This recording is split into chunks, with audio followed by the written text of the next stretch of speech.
Hello viewers, welcome to my channel English Grammar by Gautam Bahadur.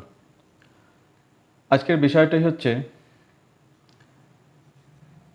Description order before noun. অর্থাৎ বলেছিলাম যে আমরা যে কথা বলি, কথা বলা একটা বিষয়, আর সেই বিষয়টা তৈরি হয় আরেকটি বিষয়কে নিয়ে। অর্থাৎ কোনো অস্তিত্ব বা এন্টিটি বা এক্সিস্টেন্স, যাকে আমরা নাউন নাম দিয়েছি, সেই নাউনটা থাকলেই সেইখান থেকে আস্তে আস্তে কথার প্রয়োজন আসে। সেই নাউনটার আগে এবং নাউনটার পরে স্তরে স্তরে বর্ণনা বৃদ্ধি পায়। তো আমরা যখন সেন্টেন্স পড়ি, সেন্টেন্স থেকে ফ্রেজ হয়, ফ্রেজ থেকে ক্লজ হয়, ওয়ার্ড হয়। অর্থাৎ যদি ক্রম অনুসারে সাজাই তাহলে ওয়ার্ড, ফ্রেজ, ক্লজ, সেন্টেন্স। এখানে দেখব যে কোনো একটা বিষয় অর্থাৎ কোনো একটা নাউন, যেটা কিনা অস্তিত্ব, যেটা কিনা এন্টিটি, এবং সেই নাউনটার সম্বন্ধে বর্ণনা পাই। সেই বর্ণনা বিভিন্ন রকমের হয়। বর্ণনা দেওয়ার জন্য বিভিন্ন উপাদান বা এলিমেন্ট প্রয়োজন হয়। সেই এলিমেন্টগুলো কি ভাবে বসে, কোনটা আগে কোনটা পরে, আজকে সেই বিষয় নিয়ে একটু আলোচনা করব। তো সিট বেল্ট বেঁধে নেন, আজকে জার্নি শুরু করছি।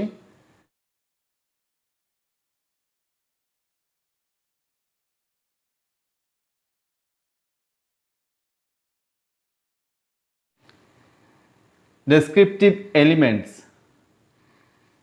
তারপর নাউন। বিষয় থাকলে তার বর্ণনা থাকবেই। যদি বর্ণনা না থাকে তাহলে বিষয়টা খুব ছোট হয়, এবং এই ছোট থেকে বড় হওয়ার যে কলেবর, সেই বিষয়টাই এখানে পরপর কয়েকটা উদাহরণের মাধ্যমে দেখাচ্ছি।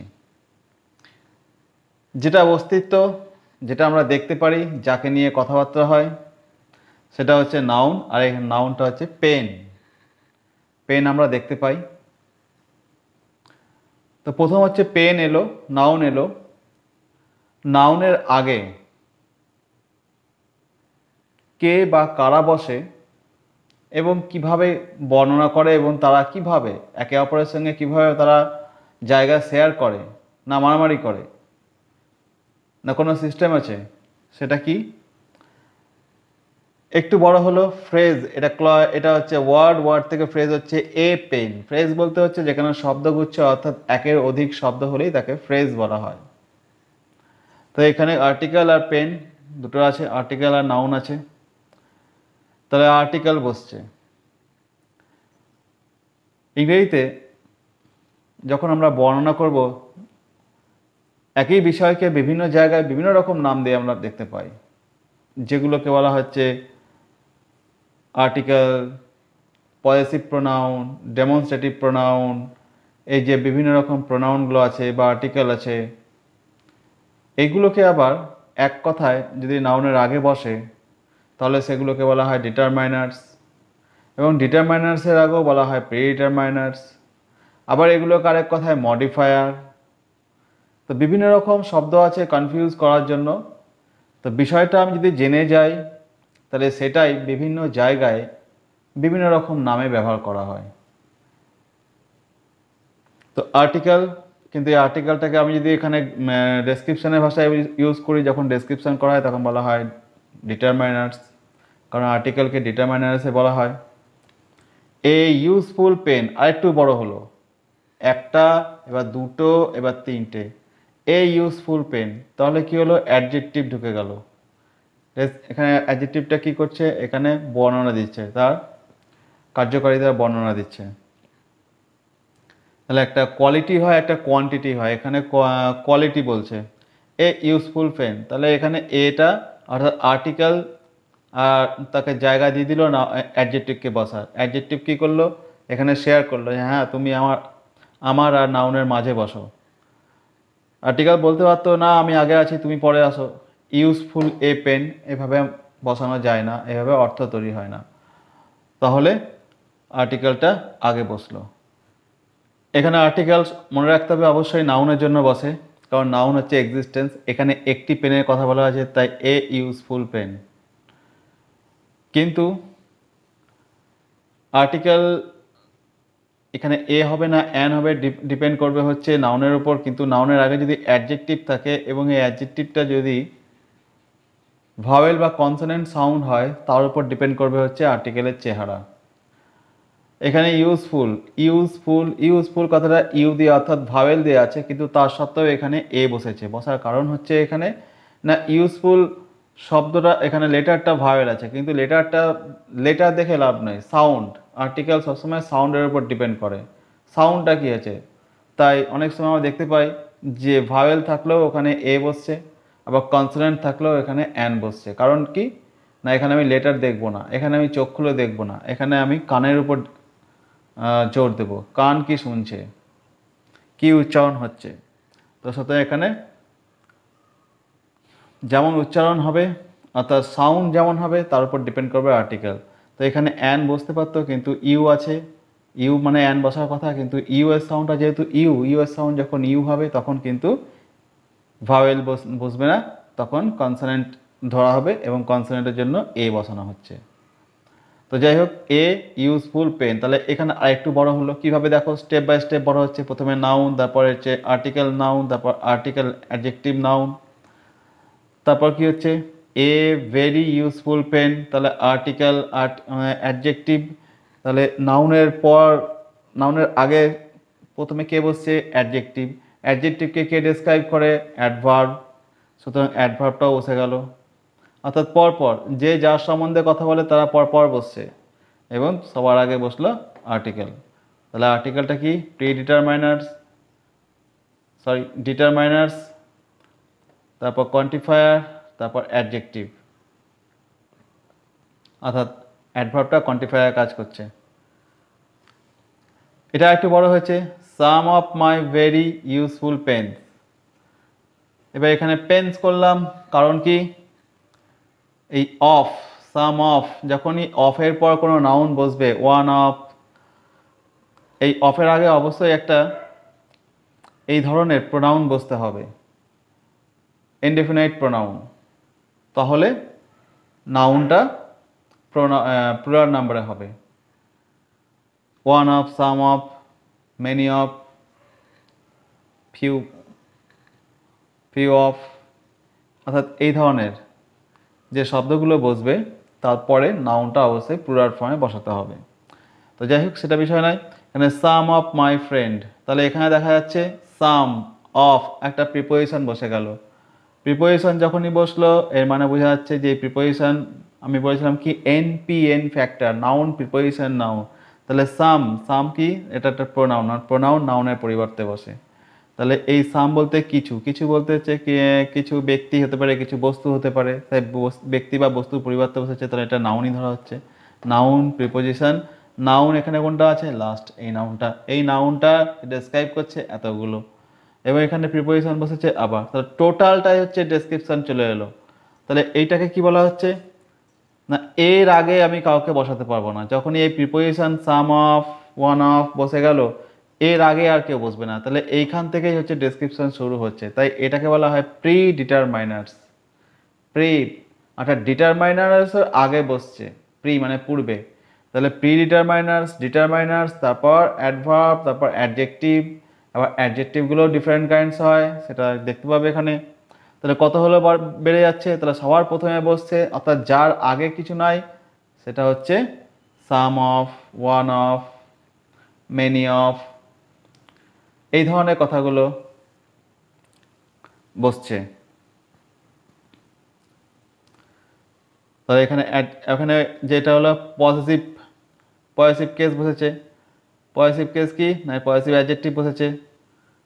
এটাকে যদিও বা অনেকে প্রোনাউন বলে, পজিটিভ প্রোনাউন, তবে আমি পজিটিভ অ্যাডজেক্টিভ বলবো, কারণ পজিটিভ অ্যাডজেক্টিভ সবসময় নাউনের আগে বসে, আর প্রোনাউন কখনো নাউনের আগে বসে না। তো ওয়ান অফ মাই ভেরি, তাহলে এখানে পজিটিভ অ্যাডজেক্টিভ, আর এটা হচ্ছে ডিটারমাইনার্সের কাজ করছে। তাহলে এই সাম অফ, এটা হচ্ছে প্রি ডিটারমাইনার্স। সাম অফটা হচ্ছে প্রি প্রি মানে কি না, যে ডিটারমাইনার্সের আগে বসে, কারণ এখানে প্রিপোজিশন আছে। তারপর হচ্ছে ডিটারমাইনার্স মাই, তারপর হচ্ছে অ্যাডভার্ব, তারপর অ্যাডজেক্টিভ। তাহলে এইভাবে আস্তে আস্তে আস্তে আস্তে ফিগারটা বড় হচ্ছে। ফিগারটা সব থেকে বড় হয় হচ্ছে কখন না, কে ফুলে ফেপে বাড়তে পারে, এরা ফুলে ফেপে বাড়তে পারে না, বাড়তে পারে হচ্ছে এই অ্যাডজেক্টিভ। অ্যাডজেক্টিভ বিভিন্ন ধরনের হতে পারে। দেখা যাক, এখানে একটা এক্সাম্পল দিয়েছি। Some of my very expensive and useful German metal writing pen.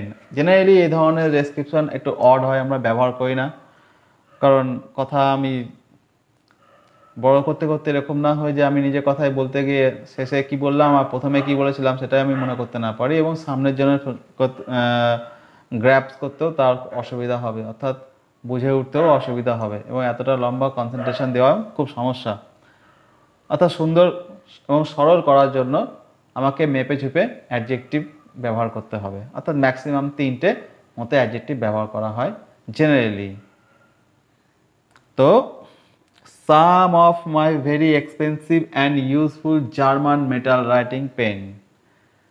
আমি কি এই যে অ্যাডজেক্টিভগুলো বসিয়েছি, এখানে প্রথমে প্রি ডিটারমাইনার সাম অফ, তারপর হচ্ছে ডিটারমাইনার্স মাই, তারপর হচ্ছে হলো অ্যাডভার্ব, তারপর হলো এক্সপেন্সিভ অ্যান্ড ইউজফুল।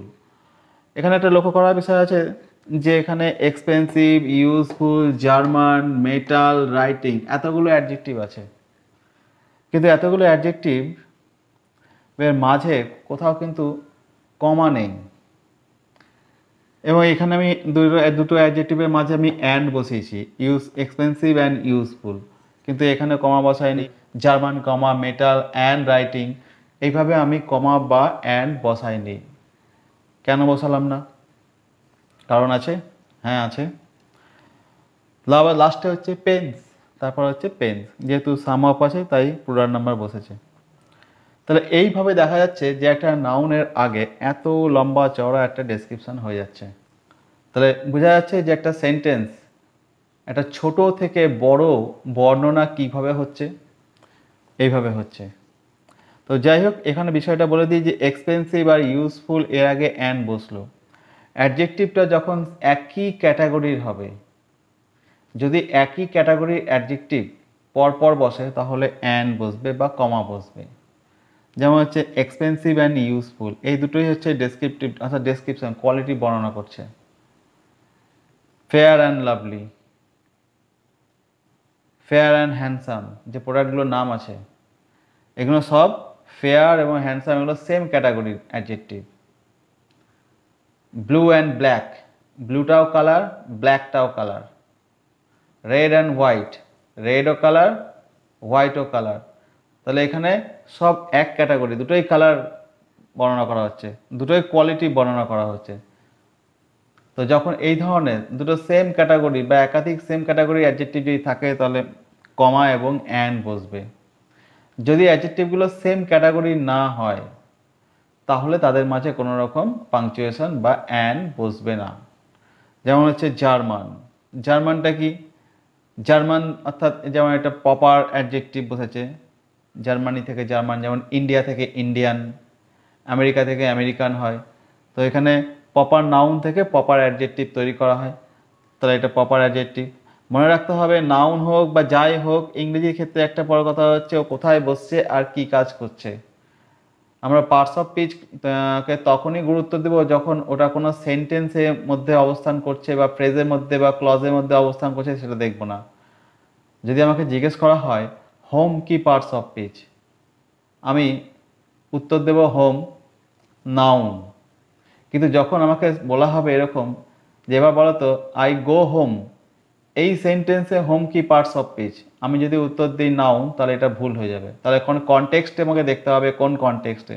যদি ওয়ার্ড কনটেক্সটে ধরছে তাহলে সেটা হোম নাউন, আর যখন সেন্টেন্স কনটেক্সটে আছে তাহলে তার আগে বসেছে ভার্ব, এবং এই ভার্ব বাড়ি যায়, তাহলে যাই, যাওয়ার নির্দেশ দিচ্ছে, কারণ গো হচ্ছে ইন্ট্রানজিটিভ ভার্ব, আর ইন্ট্রানজিটিভ ভার্বের পর অবজেক্ট বসে না, আর অবজেক্ট বসে না অন্য কিছু বসতে পারে বা কিছু নাও বসতে পারে।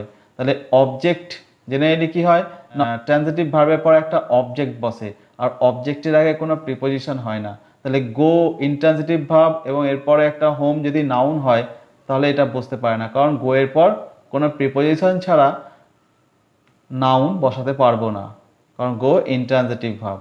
তাই এরপর প্রিপোজিশন বসিয়ে নাউন বসিয়ে তাকে বলা হয় প্রিপোজিশনাল অবজেক্ট বা অ্যাডভার্বিয়ালস, এইভাবে তৈরি করতে হয়। সুতরাং গো হোম, এখানে হোম বলতে হচ্ছে এখানে ডাইরেকশন, তাই হোমটা ডাইরেকশন অর্থাৎ যাওয়া, নির্দেশ, অর্থাৎ কোনো একটা স্থান কি না বাড়ি বা গৃহ।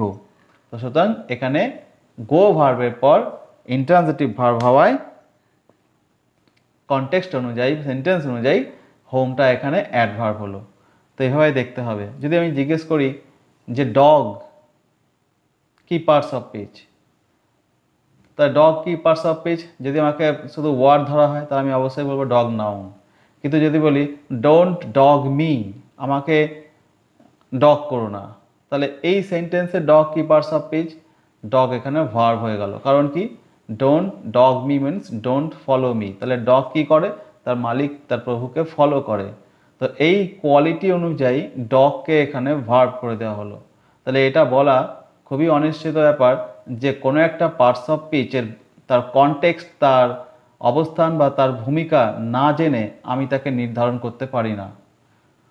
তো এখানেও তাই দেখা যাচ্ছে যে জার্মান কথাটা জেনে এলি এখানে নাউন হয়, কিন্তু নাউন হোক বা প্রোনাউন হোক, যেমন গোল্ড রিং, এখানে রিংটাও নাউন, গোল্ডও নাউন, কিন্তু কি হচ্ছে রিংয়ের আগে গোল্ড বসেছে, তাই নাউনের আগে নাউন বসতে পারে না, বসলে অ্যাডজেক্টিভই বসবে। তাহলে এখানে নাউন হওয়া সত্ত্বেও ও কাজ করছে অ্যাডজেক্টিভ, তাই এটা অ্যাডজেক্টিভ, বা এটাকে অন্য কথায় বলা হয় যে কম্পাউন্ড নাউন। তো এখানে ইউজফুল আর এক্সপেন্সিভ মাঝে অ্যান্ড বসেছে, কারণ এটা সেম ক্যাটাগরি এরা অ্যাডজেক্টিভ। কিন্তু এখানে জার্মান, এখানে কোনো কমা বসেনি বা অ্যান্ড বসেনি। মেটাল আর রাইটিং, অর্থাৎ এখানে কোন দেশীয় পেন, কোন ধাতুর পেন, অর্থাৎ গঠনটা কি দিয়ে, আর কোন পারপাস, অর্থাৎ একটা হচ্ছে দেশ, একটা হচ্ছে ধাতু অর্থাৎ মেটাল, একটা হচ্ছে পারপাস, এগুলো ব্যবহার করেছে, এইগুলো বর্ণনা করছে হচ্ছে নাউনটাকে। তাহলে এগুলো এক একটা সব সিকোয়েন্স আছে, সেই সিকোয়েন্সগুলো কোনটা সব থেকে বেশি সুইটেবল সেইভাবে আমরা ইউজ করব। এর কোনো নির্দিষ্ট নিয়ম বলা নেই, হয়তো 19-20 হতে পারে বিভিন্ন রকম নিয়মে। তো কোথাও অর্থাৎ দেখবো যে কোনটা বলতে গিয়ে সব থেকে সুইটেবল ফিল করছি, এটা সুইটেবিলিটির উপর নির্ভর করবে। অর্থাৎ যেটা শুনতে এবং যেটা বলতে সব থেকে সহজ এবং সব থেকে ইজি এবং কর্ণপ্রিয় হয়, সেটাই হচ্ছে এই সিকোয়েন্সগুলো ধরে নেওয়া হয়। তাছাড়া এর কোনো রকম রুলস সেরকমভাবে নির্দিষ্ট নেই। তাহলে কি হচ্ছে এখানে জার্মান, মেটাল, এগুলো সব ডিফারেন্স। জার্মান এটা এটা এটা কি ধরনের বলছে, এটা হচ্ছে কান্ট্রি বা অরিজিন বলা হচ্ছে, যে এই পেনটা কোন অরিজিন, কোন দেশের, জার্মান। এটা হচ্ছে মেটাল, এটা কি দিয়ে তৈরি হয়, অর্থাৎ কোন মেটাল দিয়ে তৈরি হচ্ছে, বা মেটাল বা German gold pen, German steel pen বলতে পারতাম, তাহলে মেটাল। আর এটা রাইটিং হচ্ছে পারপাস। তাহলে এই প্রত্যেকটাই আলাদা আলাদা ক্যাটাগরির অ্যাডজেক্টিভ। যখনই একাধিক অ্যাডজেক্টিভ বসবে এবং সেগুলো যদি আলাদা আলাদা ক্যাটাগরির হয়, তাহলে তাদের মাঝে কোনো রকম কমা বা অ্যান্ড বসবে না। আর যদি সেটা সেম ক্যাটাগরি হয়, যেটা বললাম যে দুটোই হয়তো কালার ক্যাটাগরি বলা হচ্ছে, দুটোই হয়তো সাইজ ক্যাটাগরি বলা হচ্ছে, তো সেক্ষেত্রে কিন্তু অ্যান্ড বসবে। আশা করি বিষয়টা তাহলে ওখানে বুঝতে পেরেছো যে কিভাবে ছোট থেকে বড় করতে পারছি, এবং এইভাবেই করা হয়। যদি একটা শব্দ, একটা ওয়ার্ড, তাই এবং ওয়ার্ডটাকে আমরা ফ্রেজও করতে পারি, ফ্রেজকে ক্লজও করতে পারি। তাই এইভাবে ফুলিয়ে ফাঁপিয়ে আমরা একটা নাউনকে বিরাট বড় একটা ডেসক্রিপশন তৈরি করতে পারি। তোমরা যখন এবার থেকে সেন্টেন্স পড়বে বা দেখবে, এই বিষয়গুলোকে লক্ষ্য করবে, কারণ এগুলোই হচ্ছে আমাদের লিখতে গিয়ে প্রয়োজন হয়। আজকে এখানে শেষ করছি, পরের ভিডিওতে এই ধরনেরই আরেকটা দেখা হবে, আরেকটা উপস্থাপন করব। দেখতে থাকো। বিষয়টা যদি ভালো লাগে তাহলে অবশ্যই লাইক, শেয়ার, সাবস্ক্রাইব করো প্রচুর পরিমাণে। আবার দেখা হবে। নমস্কার। দেখতে থাকুন, ভালো থাকুন।